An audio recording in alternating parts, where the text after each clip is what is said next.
Ingrid Bergman is one of the most influential screen personalities in the history of cinema.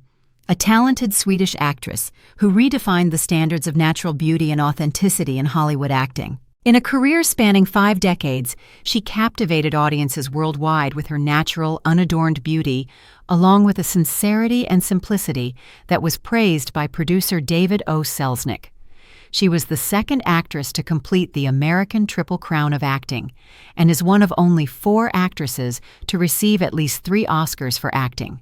However, behind the glittering halo and the image of Saint Ingrid that the public built, was a complex and turbulent personal life often torn between her professional passion and her duties as a mother and wife. Her inner tragedy is revealed in part through confessions in her memoir, including a haunting remark about co-star Gregory Peck.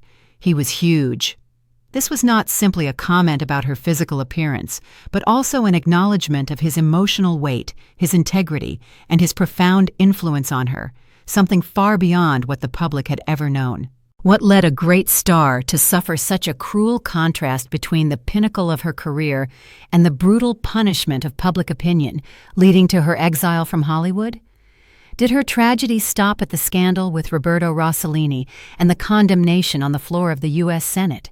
Or was there something deeper hidden in the glamorous but also dark life of an independent woman, related to her secret personal struggles and the fight to regain the truth about herself? Let's find out the exact truth about these fateful events, peeling back the layers of tragedy to better understand the talented yet courageous artist who redefined authenticity on the big screen. Ingrid Bergman was born on August 29, 1915, in Stockholm, Sweden, to a Swedish father, Justus Samuel Bergman, and a German mother, Frida Henrietta August Louise Bergman.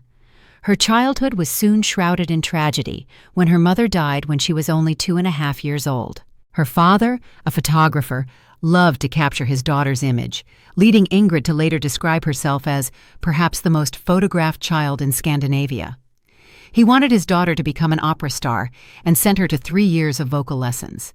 In 1929, when Ingrid was about 14 years old, her father died of stomach cancer. Losing both her parents at such a young age was a huge blow, which she described as living with the pain. After her father died, she lived with her Aunt Ellen, who died 6 months later, and then her Uncle Otto and his wife Hulda. From an early age, Bergman nurtured her dream of becoming an actress. She received a scholarship to the Royal Academy of Dramatic Art. After just a few months, she was cast in the play Et Brott, a crime, which was completely against the rules of the school.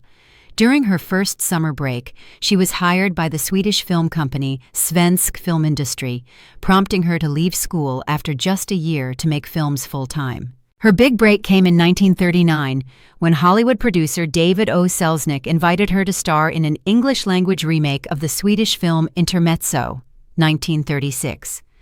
At this time, she did not speak English and was uncertain about the reception of American audiences, intending only to complete one film and return home.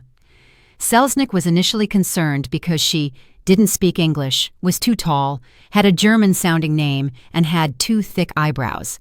However, he decided not to make her change her appearance or name, realizing that her natural beauty and authenticity would triumph over the synthetic glamour of Hollywood. Bergman's Hollywood career took off quickly, marked by a series of leading roles in classic films.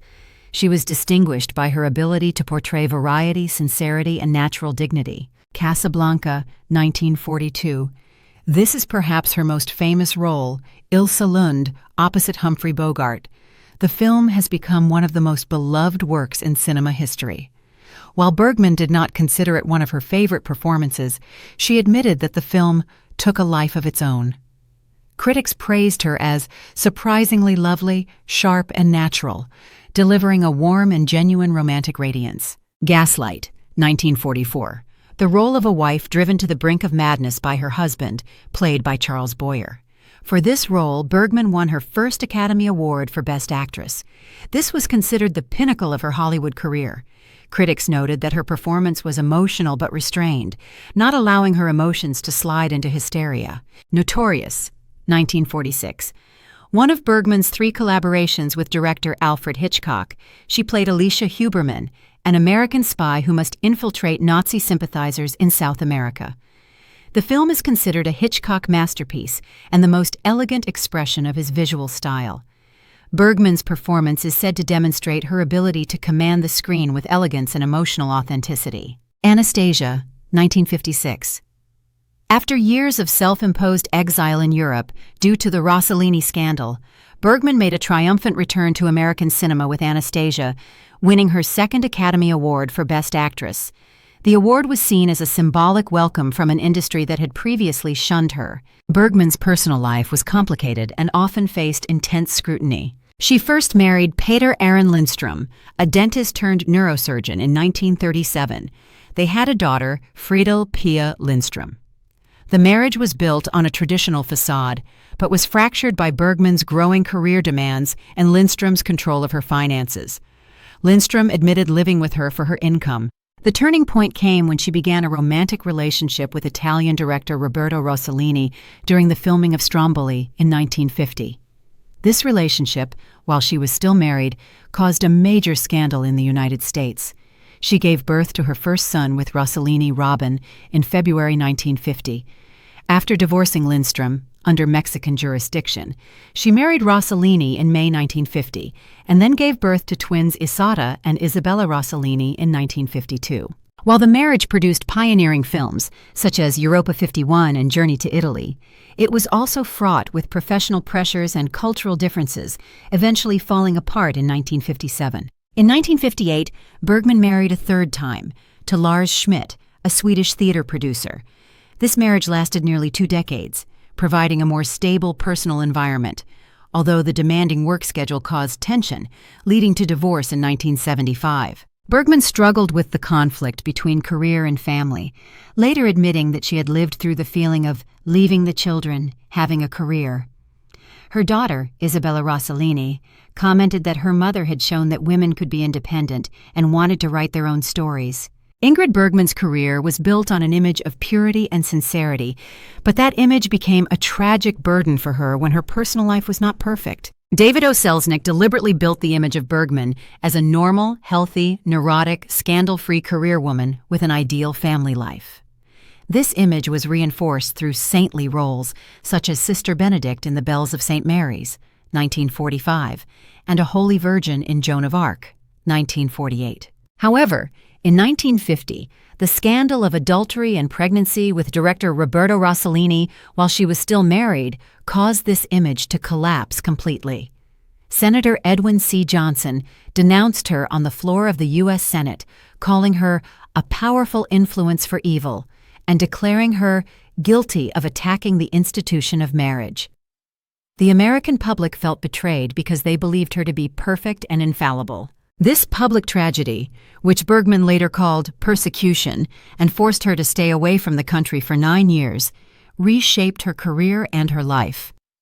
However, the truth about her was much more complex than that shattered holy image. During her years in Hollywood, despite the public's belief in her purity, Bergman had several extramarital affairs.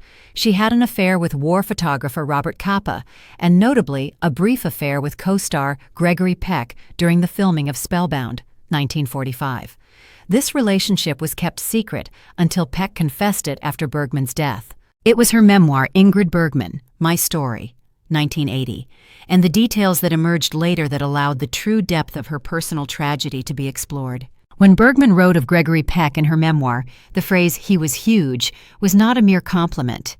It revealed a darker truth, the contrast between St. Ingrid's cold exterior and her inner life that yearned for integrity, for authentic presence. Bergman described Peck's giantness not just in his physical stature, but in his moral compass, his deep integrity, and the humility he carried. "You couldn't lie to him," she confessed, "and he had eyes that saw right through you, but in a way that made you want to be honest." This giantness was spiritual, leaving her feeling challenged, seen, and ultimately changed. This admission, set against the backdrop of a life filled with difficult choices and emotional conflicts, suggests she has always sought deep connections beyond the frivolity of Hollywood, a truth far more troubling than surface rumors suggest. The second and more intimate tragedy was her battle with breast cancer, which lasted 8 years until the end of her life. The fresh and heartbreaking evidence of this tragedy is evident in her extraordinary perseverance. Bergman discovered a lump under her left breast during a performance of The Constant Wife in London in 1974 and had it removed. She continued to work despite the spread of the disease. While filming her last film, Autumn Sonata, 1978, she discovered another lump and had another operation. This performance is considered one of her most complex and vulnerable, reflecting in part the emotional challenges of real life. In her final role, the television miniseries A Woman Called Golda, 1982, the cancer had spread to her spine, collapsing her 12th vertebra, and her right lung had failed. Nevertheless, she continued to act. To perform the crucial gesture of Golda Meir, she had to prop her arm up at night to allow fluid to drain, allowing her to move her arm, which was swollen from cancer surgery. Her courage and professionalism in the face of death won her a posthumous Emmy. The Rossellini tragedy forced Bergman to stay in Europe for several years. She was heavily criticized by conservative Swedish journalists, some of whom said she had damaged Sweden's international reputation. However, the scandal was later seen by critics as an act of independence and courage.